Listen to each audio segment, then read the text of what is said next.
You're listening to the Nerd to Know Media Network. Join us at nerdtoknowmedia.com.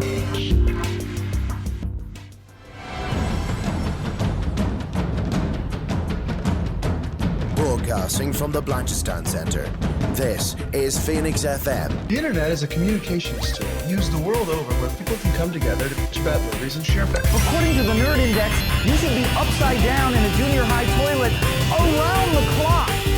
This is We'll do it live! Time goes in, time goes out. Never miscommunication. It's over 9,000! My name is Foxy. The balls are in there.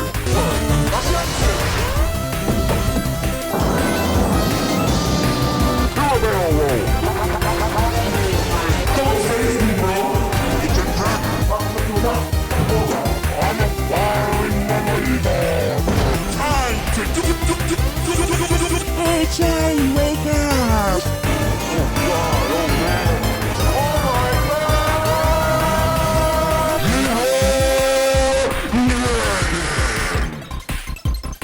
Hello everybody, welcome to Nerd to Know Basis. My name is Darragh O'Connor. This is Phoenix 92.5 FM, nerdtoknowmedia.com, and welcome to the show. This week we have a change to our regularly scheduled programming, and we're going to bring you two of the best shows, or two of my personal picks from the Nerd to Know Media archives. So instead of having our normal show when we don't get to record one or whatever, we're going to bring you stuff from our back catalogue of shows.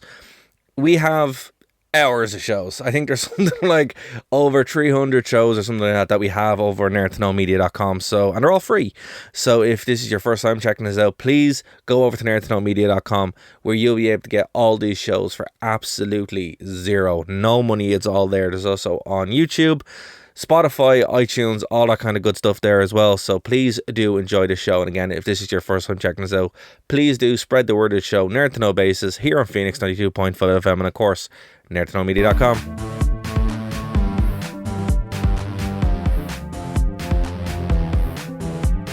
Hello, and welcome to another episode of Doing It for the Exposure, the show that's convinced it'll be great for your portfolio. I'm your host, Mannequin Blue, and today's special guest is award-winning photographer Ivan O'Sullivan of Day 23 Photography. Hi, how you doing? Hey, Ivan, how's things?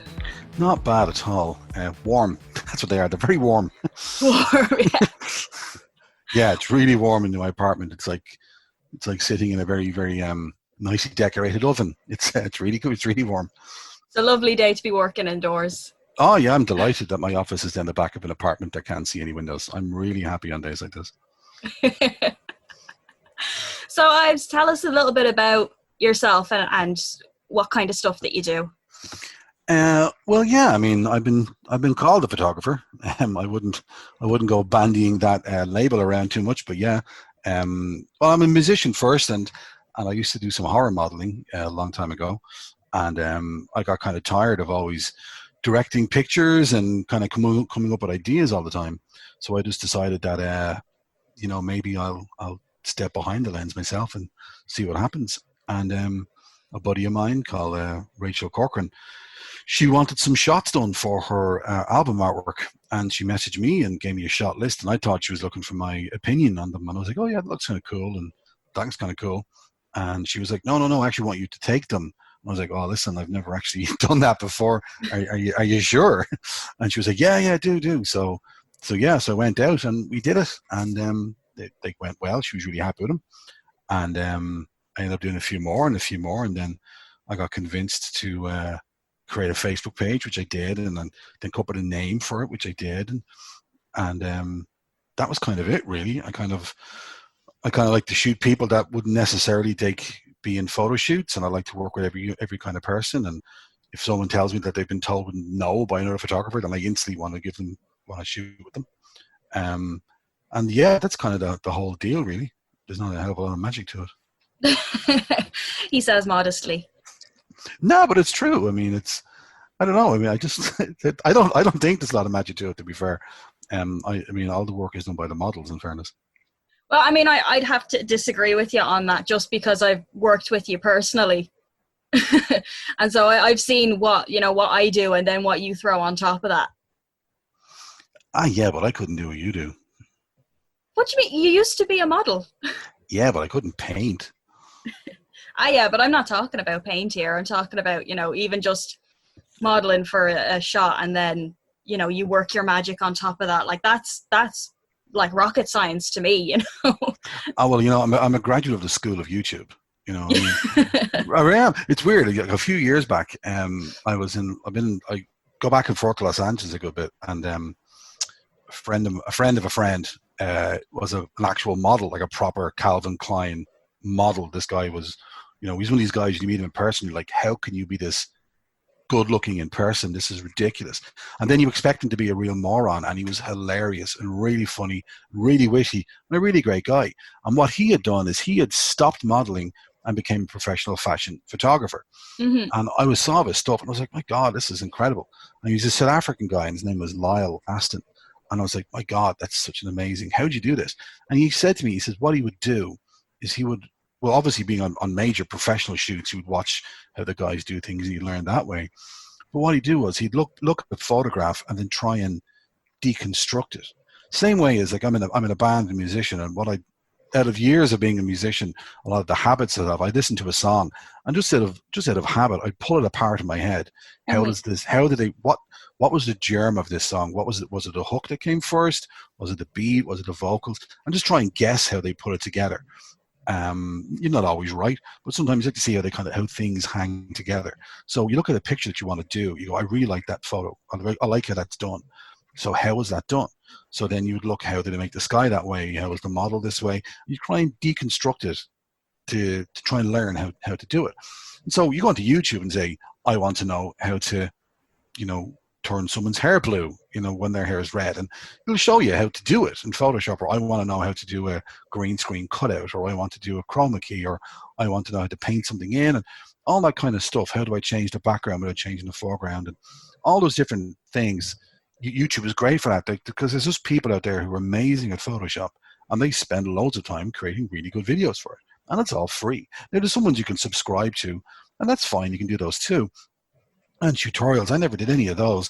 I just went on and just went, I want to know how to do this, and just Google it and see, no, that doesn't apply. Okay, that one applies. And then just follow it through and spend ages, doing it step by step. So yeah, there's no magic to it. Simple when you know how. Yeah, exactly. I mean, that's exactly it. It's simple. As you kept saying to me all that time, fake it till you make it. Yeah. They don't know you don't know what you're doing. Yeah, smile and nod politely. Yeah. I mean, and let's not get ahead of ourselves. I wasn't like a fashion model. I mean, I was a horror model.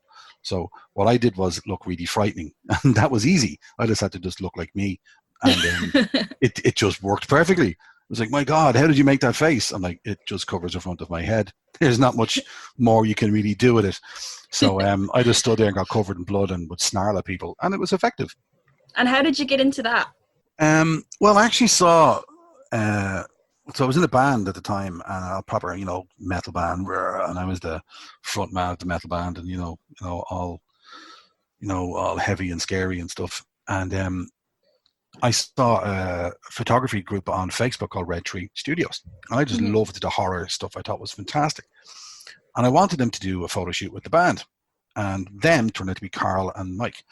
And so I messaged them, and I went in and visited the studio, and I didn't understand, but he said, listen, our studio is not big enough to fit a band in for a shoot. So I went to see it, and it was tiny. It was like a broom closet, but it was all kind of cool, and it was all really kind of funky stuff.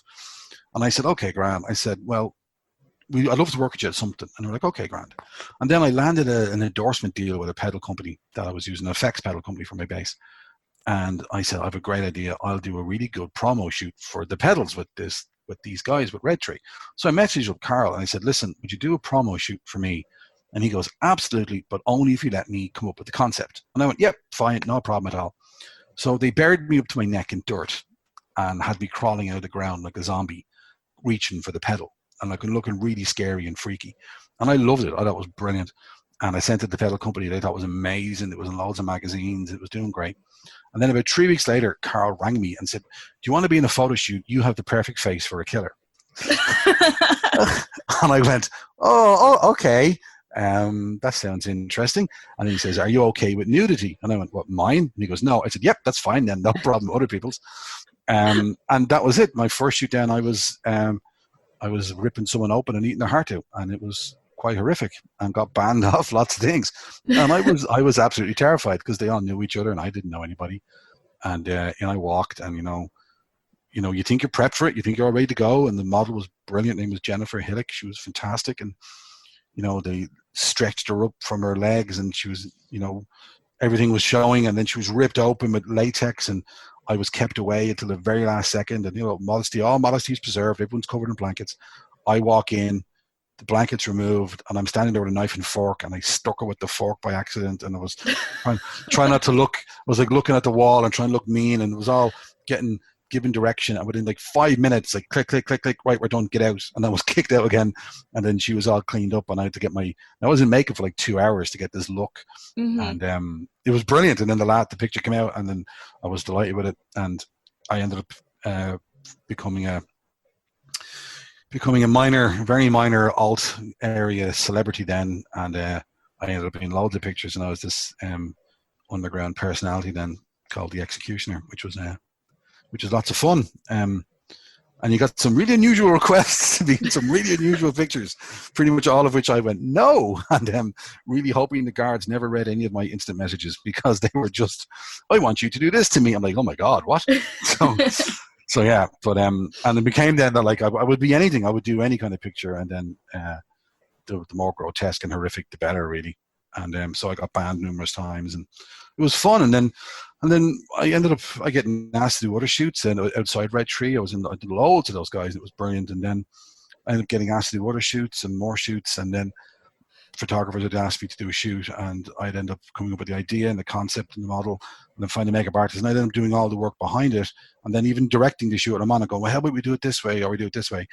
And then after a while, I was just like, oh, why don't I just do it myself, really? Give it a go. And say about in 2006, I did a trip around the world, and I got a camera off a friend of mine who's a professional photographer. I said, I want to do this. And he was like, well, buy this camera, this lens would be great for your trip. Entry level stuff. And I was like, fine. And I did it, and I had no idea how to edit them, and I didn't do anything with them, and I just kind of left them there.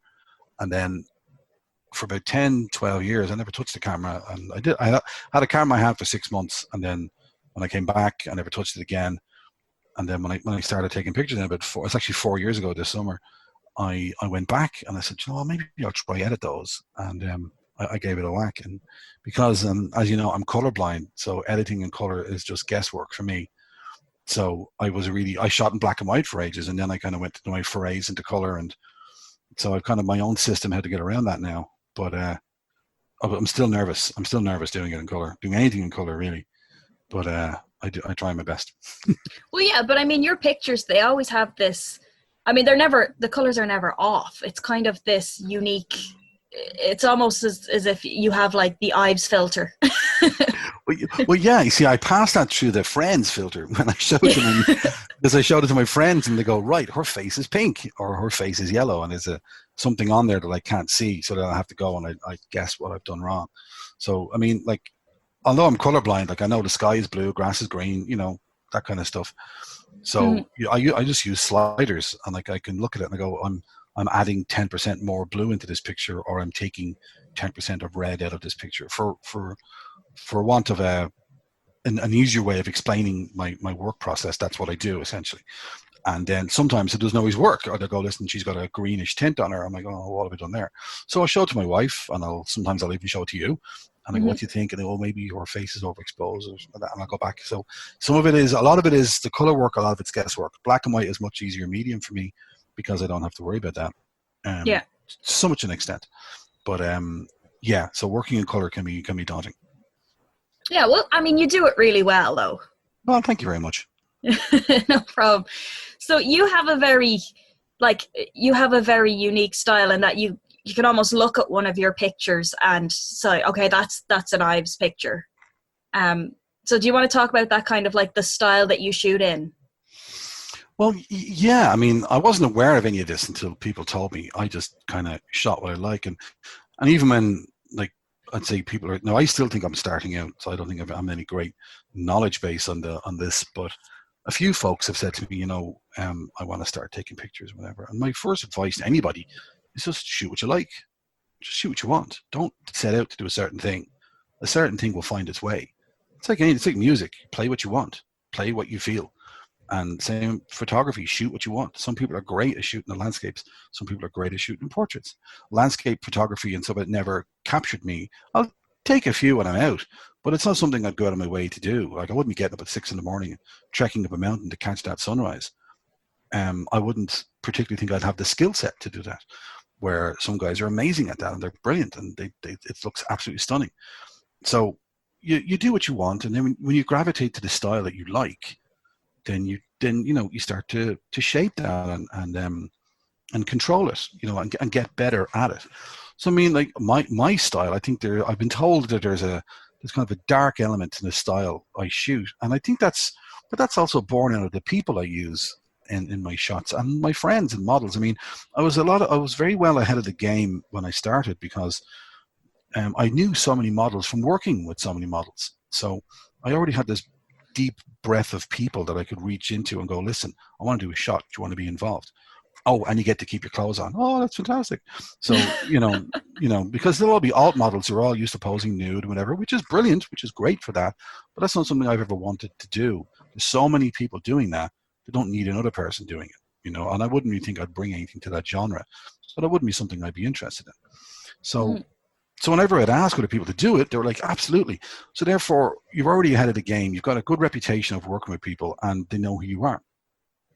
So there you go. You've already broken down that part. So when I kind of started to start putting stuff online, I'd already got some well-known models who were in it. So I was a bit of ahead of it that way. And they just all happen to be alt models, or alternative, lots of tattoos, rockers, goths, whatever kind of stuff. I'm a rocker myself, and so they're the kind of people I would gravitate towards. And so when you use people who have, I want to say, not like a dark aura, but already are into more darker themed things than the regular folks would be, your pictures tend to take on that kind of connotation to some extent. And I've been told I kind of have that kind of vibe. And the subgenre of goth in nature, which is what I tend to do a lot as well. Lots of goths in forests, or goths by the sea, or goths by ruins, or goths on the road. It just tends to be that kind of where's Wally in nature, except there's a goth you're looking for. And so it just turns out that way. But it's something I like. I enjoy it, I suppose. Mm-hmm. And you do quite a bit of horror photography as well. Yeah, I mean, because I was a horror model for so long, I kind of steered away from it. Everyone expected me to do it. So the minute I started taking pictures, everyone expected me to do some horrible, horrible things.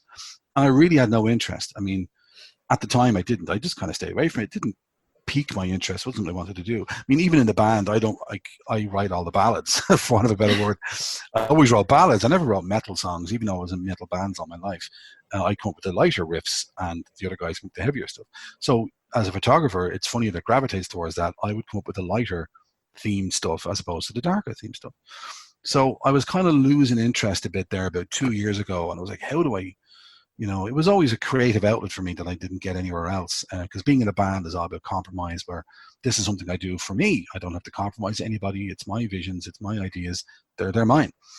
And I'd kind of saturated that. I'd done enough. I was like, I've satisfied that creative urge. What do I want to do? Do I want to stop? Do I want to get into it? I said, you know what? I think for Halloween I'll do some horror shots. So I thought up a couple of horror shots, and I did a series of them for Halloween, not last year before. And they were great. They got a huge response. Some people freaked out at them.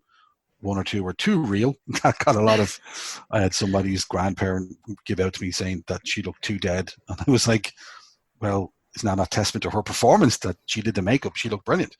But yeah, that was kind of a warning that, to have some sort of fantasy element so people don't think you've actually just killed somebody. And we shot that up in the mountains. There's a lovely model called Aoife O'Brien. And we shot that up the mountains at like 7 a.m. It was like 1 degree. It was freezing. And middle of nowhere, up in the military road, she hops out, looks dead, all bent out of shape. She's been hit by a car. And I'm standing over her, shooting her, just then a van drives by, like in the middle of nowhere. Oh no. So the van drives by and I go, hey, thumbs up, and she doesn't move and he drives off.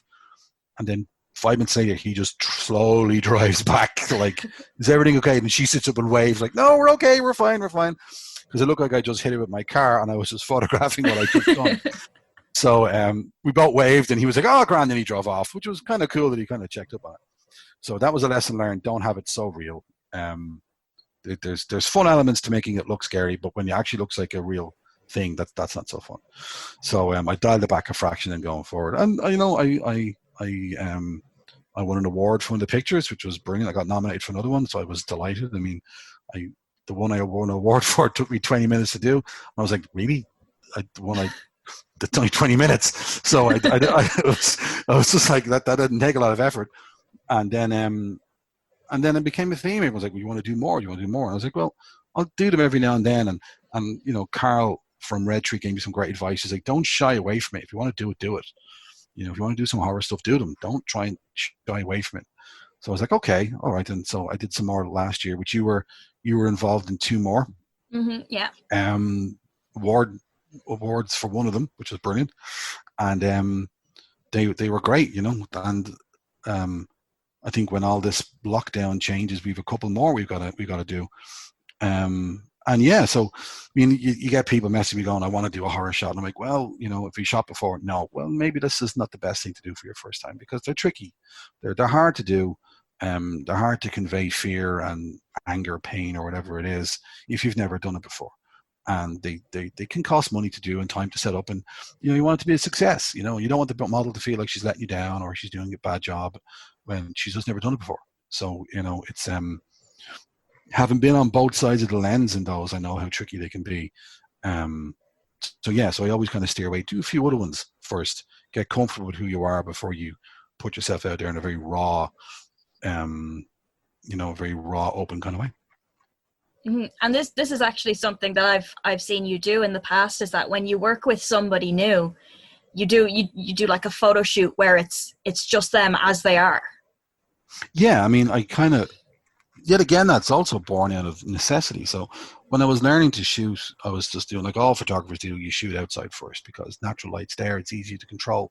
When you bring it into the studio, that's when it gets hard to control. You have to control the lights. You have to know where the light's going. You have to know where it's hitting your subject and all that kind of stuff. And I had the clue. I was like, oh, flash, no idea.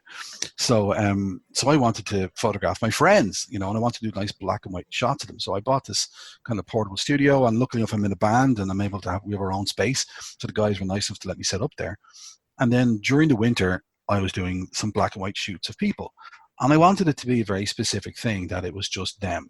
No fancy clothes, no awesome makeup, no cool looks, just them, just who they are. And catch them as they are. And it kind of born out from using a lot of the alt models with all the tattoos and stuff, that they were always a certain way in pictures. I wanted to capture them as people. So you catch them laughing, joking, whatever. And then it kind of snowballed into that then. And because then I started working with people I didn't know. And then I was like, well, I'm not going to go up the mountains with somebody and it turns out to be an awful shoot. You've just wasted a great idea and then you got to go all the way home with this person who you can't stand. So the best way to do it was I do a shoot then in the studio. And if it's going really well, then great. You get a great result. If it's not going so well, you can kind of end it soon enough. And also, for a first shoot, it's very difficult if you say, I want to do my first photo shoot. And they're like, Grant, well, we're going to do this shoot here in a bridge. And like, oh, that's a great idea. But then you have loads of people walk around and they're very nervous and they won't pose and they get all scared. The best way to do it is if you do it in a controlled environment, you, their friend, you're sitting there, you're doing the shoot, no one's around, everyone's just relaxed, it's easy. They get a more of a relaxed, natural reaction out of them. And they get used to the camera, and it's not so alien. Because it's not a natural thing to have a camera stuck in your face. You don't have it in your face every day. And, doing it in a controlled environment. Hello, and welcome to another episode of Doing It for the Exposure, the show that tried to tell you that they know someone who can do it cheaper. I'm your host, Mannequin Blue, and today's special guest is the Jill of all trades and proud nerd, Miss Lyra Fox, also known as Awesome Fox 42. Hello. How are you doing today? I'm good. I ventured the brave outdoors and bought house paint because my room is my jail cell, and I'm really, really sick at looking this dirty pale pink that's on the wall, so I need to change of scenery. Your room will be your canvas. Yep. Yeah. So why don't you tell us a little bit about yourself and what kind of stuff that you do? Well, as Miss Lyra Fox, I'm a burlesque and singing performer. Though I haven't done a show in, would you look, it's been nearly a year now. Due to various reasons, like last year, I got diagnosed with hypothyroidism, so I was tired all the time and just couldn't perform. I had to just kind of take a step away and go, I'm too sick. But in terms of the Awesome Fox 42 stuff, I have been drawing for years, and my big things that I love are like sculpting and watercolors, and I like as of the end of last year I got really into embroidery, but I mostly just like sketch. I've done stuff as of last year to help me just kind of like create more in a limited like workspace. I also purchased myself a heckin' tablet, one of those, second screen, you just boot up your software and draw digitally, so I've been doing a lot of that as well. Oh, awesome. I'm so jealous. I want one of those. It was a compromise between me and someone I knew. They were going to pay for half, and if they hadn't paid for half of it, then there was no way I would have been able to afford one. It's not even top of the line. It's an XP Pen 16, which I think is pretty good, but it's no, Wacom, and I don't use Photoshop. I use Clip Studio is what I use, which is the new name for Manga Studio, because that was a set price of 50 quid. Whereas you've got your Photoshops that are subscription based. And I was like, nope, not going to subscribe to something that's going to cost me X amount every month. I'm a student. I'm far too poor for that. I know they say that you got to spend money to make money, but like, we're artists. Yeah, I ain't making no money. I've gotten like one commission in a year. Oh no. So how did you get into, like you said that you did performance, and I know you're not performing right now, but like, how did you get into that? I love telling this story because anytime someone asks about my love of Jessica Rabbit, I was actually dressed as Jessica Rabbit for Halloween back in 2014, I think. And I was approached by Grim Squeaker in his full skeleton paint mask. Trademark Grim. Yeah, trademark Grim. And he goes, what's that song she sings? So I sang a few bars and he goes, you should do burlesque. And I had never thought of it before in my entire life.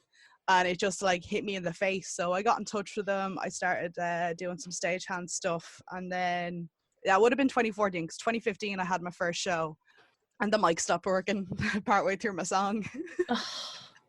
And I like panicked. But yeah, and then I took a bit of a break and then came back into it and have been performing in no way regularly since. Well, yeah, but I mean, you don't necessarily have to be performing all the time, to be considered a performer. Yeah, no, I don't do it regularly at all. I know a lot of people go full on in, but I find it so mentally and physically exhausting that I'm like I think once I had a show 2 nights in a row and I'd never felt more drained in my life. And I was like, fair play to those who like, this is their, everything that they do. And I envy that, but I can't. I love doing it for the fun of it when I can do it, and that's part of why I'm really bad at keeping up with the Miss Lyra Fox social media, because I'm just like, no. If someone wants to book me and I get to sing a song and it's not a karaoke, then all for it. Yeah, no, I'm always fascinated to hear people's, I guess you could call them origin stories, because they're always crazy. Yeah, well, I suppose it is an origin story, like, especially for the performance of burlesque and stuff like that, because you have a stage name. So it's kind of like, how did that specific person be born? You know what I mean? Yeah, absolutely. No, this is the thing, because, it's one thing to say, oh yeah, I just do it. But like, how? Why? Yeah. No, that's cool. And you said that you do digital art as well. Yeah, I have taken to streaming a lot of it when I do it. Particularly, what was it? I did one piece for the anxiety subreddit because I found this game called Adventures with Anxiety, and it's a free like browser game and it's adorable. But you play as the anxiety, and the anxiety is like this jagged red wolf. But throughout the game, everyone's anxiety took the form of something different. So I said to the subreddit, I was like, hey, here's the concept. Like, tell me what your anxiety is.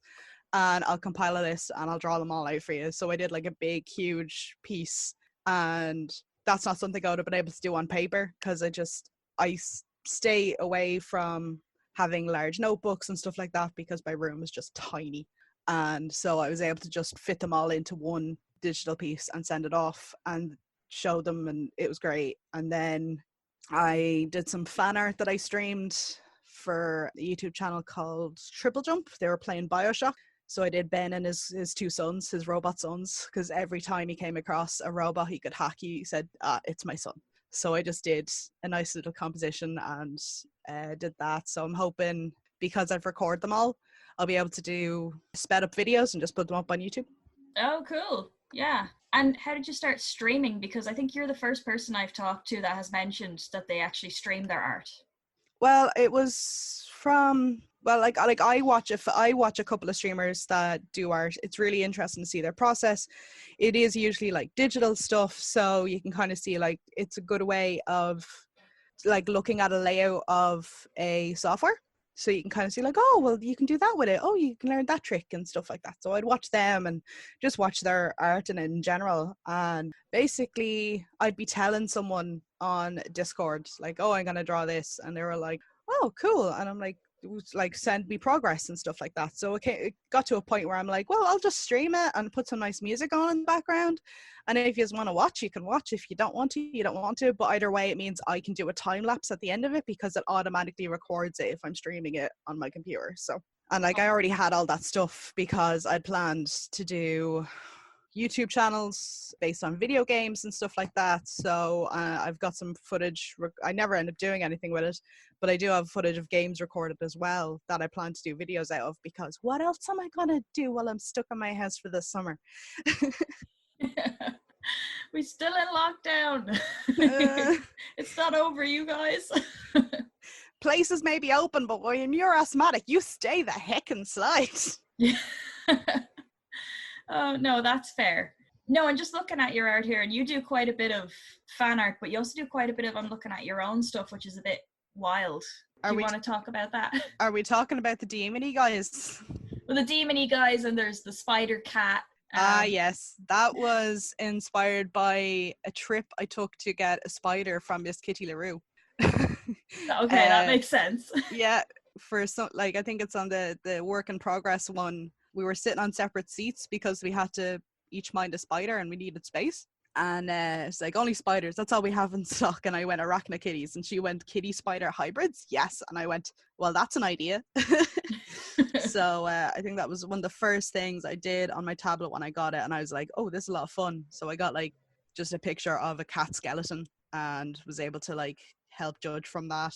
It's the great thing about doing digital art is that my spatial awareness is helped a lot by the fact that I can use layers. So I can have it right there underneath what I'm drawing to be able to be like, okay, so it's around this part of it. But when it comes to the demony things, a lot of them come from just kind of mental health stuff. So basically when I feel like sad, or, you know, I can't sleep because of insomnia, or if I have like a sore stomach, they're essentially what I'm feeling. And usually like with the anxiety and the sadness and stuff, being able to sit there with black ink after sketching it out and just like going over lines and like filling in around it is just really calming for me. So I always joked that someone would see me drawing one of them and be really disturbed, and then I'd look up at them and smile because I feel so much better. My demons are helping me. Yeah, pretty much. Like, they're my own little personal demons, and once I put them on, it's the same as like talking about your problems or writing out about your problems. Sometimes I can't verbalize it, so I draw it. That's fascinating, because yeah, a lot of people would kind of shy away from that side of things, and but it is a big thing on social media where artists will draw out, you know, their demons or what they're feeling, or hashtag artist therapy. Yeah. Absolutely. Hashtag therapy art. They always go under my demons because that's exactly what they are. They're just me chilling out, calming my mind down with a lot of black ink. I think there's just something soothing about black ink. Yeah, it's simple. You don't have to worry. Like, you know how they were like, oh, colouring books are great for your mental health and chilling out. No, they're not, because you have to think what colour goes where. What kind of colour palette do you want for this picture? It's too stressful for me. There's too much pressure. Yeah. It's absolutely, and plus the fact that I've got hypermobility, so all the joints in my hands, they just tire out so easily. So sitting down with coloring pencils is not my idea of a fun time. It's just gonna mean I won't be able to do anything with my hands for the next 10 minutes. Yeah, and I mean, coloring with pencil and stuff, that can be quite repetitive and straining on, on someone who's not Hypermobile. hypermobile. Yes, thank you. Like that can be straining enough. So I Yeah. can't imagine what it's like. Oh yeah, even drawing with a pencil sometimes. Like I drew for the first time in a while, a couple of days ago, and afterwards my hands were in bits, and I was like, oh no. So that kind of factors into how infrequent I post on the Awesome Fox 42 account, because I just don't create enough. Because I'll have ideas, but I'm like, if I start drawing, then that's me out of commission for about 10 minutes afterwards, feeling like it's time to pop a painkiller afterwards. So the upside of the digital tablet is that like it doesn't put as much pressure, because I don't need to do like as precise movements, and if I do make a mistake, it's just one button. Yeah, well, that is the nice thing about digital art as well, is that you've got things like predictive drawing and steady hand drawing and all that kind of stuff. Yeah, and like the amount of lovely things I've drawn that I have not colored, simply because I'm like, I'm gonna screw this up, I'm gonna pick it wrong, or I'm gonna color outside the lines accidentally, something's gonna bleed out. Whereas I will often draw something and then put it up on my computer, try and recreate it digitally, and then I can color it whatever color I want, and I can change it at like the click of a button. It's fine. Like it's so much like stress-free in comparison. Yeah, if you're not sure what color to do, what color palette, you just do them all, try them all. Yeah, just mess around with it. The only downside is that my room is so small and my desk is so small that it's just a headache to set up. Once it's set up, it's fine and it's fun to do, but I kind of have to prepare myself to be like sitting at my desk to draw it and make sure everything's set up the way it is. Yeah, so you do sculpture as well then, and I know that would be kind of more taxing on the hands. How does that work? I've always loved sculpting. Like when I was in secondary school for the Leaving Cert, I was one of 2 people that were allowed to do sculpture for the final project because they trusted we wouldn't screw it up. So I have a big bag of crank clay that I made sure to ask my old art teacher where to get it from, but that has become too much for my hands. So I use a lot of Sculpey. Of course, Sculpey is what I use a lot of now. Sculpey's great. Yeah, because it's so malleable and easy to move, and I don't have to worry about taking breaks, because with the proper clay you got to keep working or you got to wet it again because it's gonna dry. Yeah. Whereas with Sculpey I can just be like, this ain't dry until I put it in the oven. This is fine. It's not dry until I cook it. Yeah, it's not dry until I cook it, so I can just keep working at my own pace. But it would, for finer detail, it would get rough. My mom gave me some plastic gloves that I can put over my compression gloves. I have these little gloves that I got really cheap. I would prefer an actual pair, but this was all I could afford. Mm-hmm. And they basically just like squeeze down on your joints. Right. It was really tight, and that can help a lot with the pain, especially when I'm doing fine movements and stuff like that in terms of sculpting. But I don't do a lot of that because, well, where's it gonna go? Even when I do small stuff, I'm like, where will I put it? I have limited space. Yeah, I already have 2 photo frames that one of them has a cactuar that I made in Sculpey, and then I basically got the idea of doing slab work on Sculpey and putting it in a photo frame and then putting the frame back together, and then it's like a full piece. So I've got 2 of them just in my room with nowhere to go because I don't want to store them in properly, because then they might get wrecked. Mm-hmm. But at the same time, I'm like, where do I put them? So I've been put off like sculpting stuff because I'm like, where will it go? There's no room in my room to put the amount of Lego I would own alone if I had room. I have 1 thing of Lego and it's of Venice, and that's because it was small enough to fit on a shelf. And even then that gets moved around because I'm like, you're in the way. And yeah, and so many, there's so many more sculptures that I'd have if I just had the room. Yeah, no, this is always the problem. Even with when I very occasionally, very rarely will dabble in sculpture as well, or costume or whatever it is, and you make something and you're like, it's fine, I'll just sell it. But then it's like, a year later, it's still sitting on the shelf. Yep. You know, where do I put it? Yeah, it's great for when you're making presents, but that only happens like once or twice a year. So you're like, right. The upside of the embroidery is that it's a lot easier to store because it's just material. Although the amount of different colored thread has gotten insane, but even then, that's probably the smallest amount of storage that I've needed for an entire medium. It's one Cadbury's box that's in my drawer in my desk, and that's it. Oh, it's not a biscuit box. No, close though. It was something I got at Christmas, a box of Cadbury's chocolates and like a tin. And so I was like, oh, perfect. And I just happened around the same time, got a buttload of different colored threads. And I was like, happy days. Actually, I wonder, does anybody even use those? You know, you find the biscuit tin and you open it and it's full of like sewing equipment. I wonder, does anybody actually do that anymore? Well, we don't in my house simply because we upgraded to a proper sewing kit. But just because my mom used to do sewing as her job and she still had a sewing machine for a long time and still does, actually. I keep meaning to learn the skills of it so I can make my own clothes. And like, she used to work for the Dominican Brothers across the street from us, and anytime their trousers had a hole, she'd be taking it home and she'd be under with the sewing machine. So I think it entirely depends on what you have available, and she just had so much stuff. Like, I actually raided it the other day to get the fabric scissors, which is this giant foot-long scissors. Yeah. I'm looking at it in my hand, I'm like, yeah, no, it's about a foot long and it's heavy because I needed to cut up an old t-shirt to make a mask. So oh yeah, I've seen those fabric scissors memes. Yeah, but like this is like a garden shears, this thing. Like, it's not just like, don't use my fabric scissors. Nothing could penetrate this thing. I think this thing is older than I am, and it has never lost its edge. Well, I mean, you never know when you're gonna have to cut up a circus tent. Like, hang on. That's the sound of it.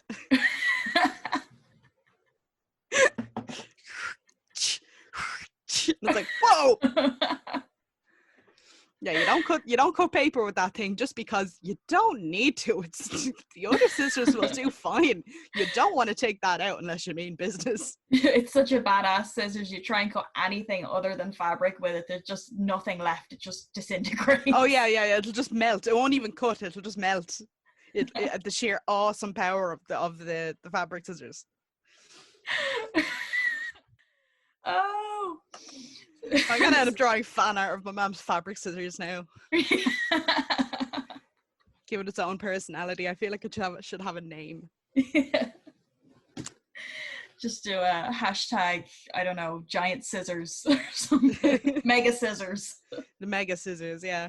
I'll put a picture up on my Instagram later just to show you what I mean. And I even have another normal regular house scissors right next to it just to kind of emphasize to myself, whew, that's a big boy. Oh, like the screw alone. I'm sorry, but I'm just looking at like the screw alone is huge.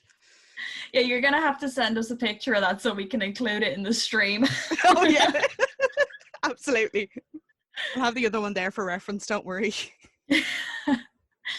So for anyone who's listening at home and are thinking that they want to, you know, try some of the stuff that you do, even like maybe even especially people who would have a hard time with their hands, what kind of advice could you give them? I'd say take breaks. Like, don't push yourself. That's the main thing. Compression gloves are great, especially if you're not working with clay, so it doesn't get stuck to it. But yeah, no, taking it slow, taking breaks. Try not to lean too hard on your pencil like I do. That's part of my problem. Try not to do what I do. Yeah. But these are like habits ingrained from nearly 30 years of doing art, because I would always lean in hard on my pencils. And it's just hard for me to do otherwise, because then I get completely in the zone. But a lot of it would be just, don't be ashamed of taking breaks. Don't be like, I think there's a lot of kind of, oh, a true artist wouldn't do this, a true artist wouldn't do that kind of horrible discourse. And I'm like, art is art. As long as you're not directly copying someone else's work and, you know, saying it's your own, then pretty much anything goes. So taking breaks, use references if you can, because I have dyscalculia as well. So I'm like, spatial awareness is horrible. And I just can't, like, so using references and just being gentle on your hands. My mom also has like really bad arthritis in her fingers, so which is thanks to that, one of my greatest fears is losing my hands.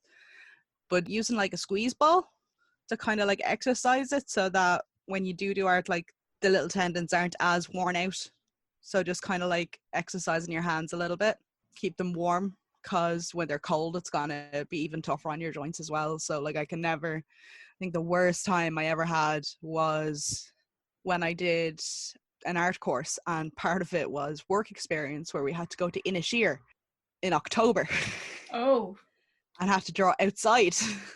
It was not a good time. My sculpture that we had to make at the end of it was of a woman being choked by the sea. And I was like, this is twofold. One, it was very like kind of, they were always hounding us to be outside, go do art, go do this. And the second is that because I was forced to be outside, I came home with a chest infection. On top of like aching joints and everything. I was like, I hate you all. Yeah, and this is something that's renowned with all artists, is that we do suffer for our art. Oh yeah, absolutely. And that's something I'm always saying. Like people have probably heard me say it on the show before, but it's just it is. Yeah, no, like I know what it's like to get into your steez and just be really focused, but giving your hands a little break, even if it's just a minute or two, can really help just kind of make it so that when the art is finished, or you know that you're even able to finish the art because you're not crippling yourself, that when the art is finished you can go make yourself a cup of tea without, you know, wincing every time you do it. Yeah, and actually the thing that you said about play with the stress ball and keep your hands warm, it's kind of, it would be akin to doing stretches before you work out, really. Yeah, no, art is, like I say, art is a muscle in itself, because the more you do it, the better you get at it. Because I've said, you know yourself, you've had a lot of people go, oh, that's great, I wish I could do that. And I'm like, I've been kind of doing it for like most of my life. So that's the only reason I can get this point. Yeah. Because even my little niece, she was like, oh, I wish I could draw like you. And I was like, honey, I've got 20 years ahead of you. Like, that's the only reason I'm better, is because I keep at it. So you keep at it as well. But it's the same in that, as much as doing the art itself is a muscle, like there are muscles in your hands. You need to do a warm-up before you can go do the mad stuff. Like you wouldn't just go for a 5k run after no training. Yeah, no, this is true. And art is very physical. It's very full on. Yeah, it's more physical than people realize. Like even just a simple sketch, obviously you're using all the muscles in your hand. If you're doing clay, then whoo boy, you're using like most of your arm a lot of the time, especially if it's not something small. The bigger it is, the more muscles you're using. And then, so like, I'm just trying to think of more mediums, like painting and stuff like that, keeping your arm steady, all the different movements that you do with your arm, like that's me using all the muscles in your arms. Like you try keeping your arm in the air for like 5 minutes straight, doing nothing. Yeah. And it's going to start hurting. A lot of the time when you're like, especially at an easel and stuff like that, that's essentially what you're doing, except you're moving your arm, which makes it even worse. But you don't think about it because you're working. Yeah. And then once you realize it, you're like, oh, so, you know, having it all stretch of the arms and making sure you take a break to kind of stretch out your arms, stretch out your back, whatever way you're sitting and stuff like that. It's really important. Yeah, and not to mention the strain that it would put on your eyes and your mind, and because you're concentrating, you know? Oh, yeah. Yeah, no, absolutely. Like it's, especially when you're doing digital works, you know, they say shouldn't stare at a screen for too long. You need to look away. It's like, absolutely do that. Because if you're doing digital work, not only are you concentrating super hard on your artwork, but you're also doing it staring at a screen, staring across two screens, most likely. You're usually like right up at the screen as well. Oh yeah, no, I had to be hunched over and everything. So I have to take regular breaks. You usually find that that's when I drink my most tea. And because I like just having it there while I'm having a think. And I'll sit there with my cup of tea. And it's a perfect time. I have to start using a smaller mug so I get up for more breaks. Oh yeah, that's a good idea. Yeah. Don't, like, as appealing as it is to use the big mug, try using a smaller one so that you'll get up more often. Yeah, get out of your chair, just walk away for a bit. Yeah. Stretch your legs, stretch your arms while you're doing it, and make yourself a cup of tea.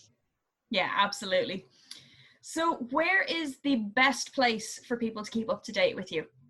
I'd say mostly it's the Awesome Fox 42 Instagram, but even on Twitter, it's the same Awesome Fox 42.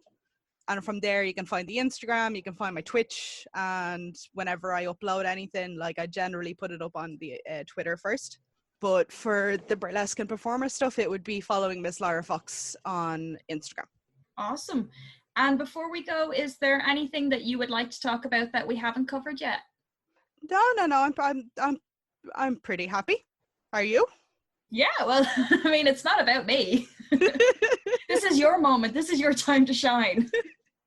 But I'm sharing the spotlight because the spotlight is big enough for us all. Boom. Well, yeah, but I'm here every week.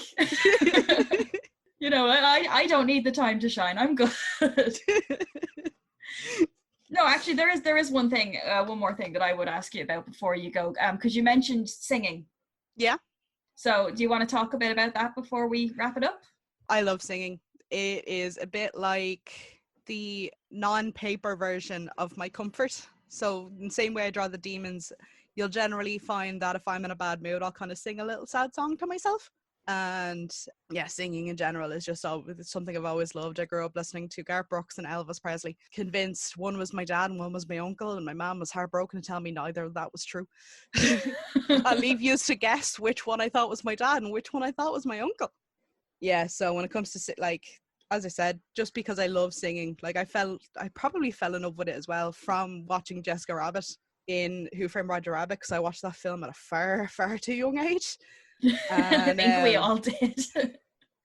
No, it was hilarious because I got really into the Disney films, as we all did as a kid, and I would sing every word because something about music, I can remember nearly every word to a song once I've heard it once, even if I don't even like the song. Mm-hmm. And I've been at, like, I used to do spoken word poetry and stuff, so there'd be open mic nights and there'd be someone bringing along their brand new song that they've just written, and by the second time the chorus came around, I was singing along with them because I could pick up the beats so easily. Not to toot my own horn, toot.